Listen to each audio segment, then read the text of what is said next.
আমারও একটি ইচ্ছা আছে যে কোনোদিন যদি আল্লাহর রহমতে বাংলাদেশের মানুষের সমর্থনে আমাদের পক্ষে যদি সম্ভব হয় দেশের জন্য কাজ করার অতীতের মতন, দেশের মানুষের জন্য কাজ করার অতীতের মতন, তাহলে আগামী দিনে আমি একটি কাজ করতে চাই এই বাংলাদেশের মানুষের জন্য। বিশেষ করে গ্রাম থেকে শুরু করব এই কাজটি।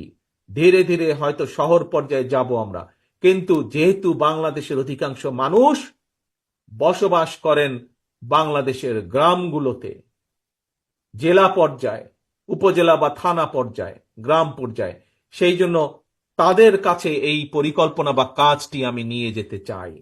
কি সেই আমার পরিকল্পনা? আমার পরিকল্পনাটি হচ্ছে প্রত্যেকটি পরিবারের জন্য, মানুষ নয় পরিবার হিসাবে, আমরা বাংলাদেশে কতগুলো পরিবার আছে সেই পরিবারগুলোকে আমরা নির্দিষ্ট করব এবং প্রতি পরিবারকে আমরা রাষ্ট্রের পক্ষ থেকে একটি ফ্যামিলি কার্ড দিব। কি কার্ড? ফ্যামিলি কার্ড দিব। এখন জিজ্ঞেস করতে পারেন এই ফ্যামিলি কার্ডটি কি?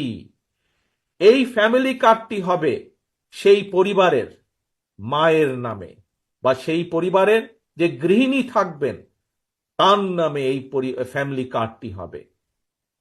রাষ্ট্রের পক্ষ থেকে আমরা গ্রাম থেকে শুরু করে থানা, জেলা পর্যায় পর্যন্ত আমরা প্রত্যেকটি পরিবারকে চেষ্টা করব একটি পরিবারের মাসিক যে প্রয়োজনীয় খাদ্যদ্রব্য যেগুলো প্রয়োজন তার মধ্যে কিছু সংখ্যক খাদ্যদ্রব্যের একটি নির্দিষ্ট পরিমাণ সহযোগিতা করার জন্য, যাতে করে প্রত্যেকটি পরিবারের উপরে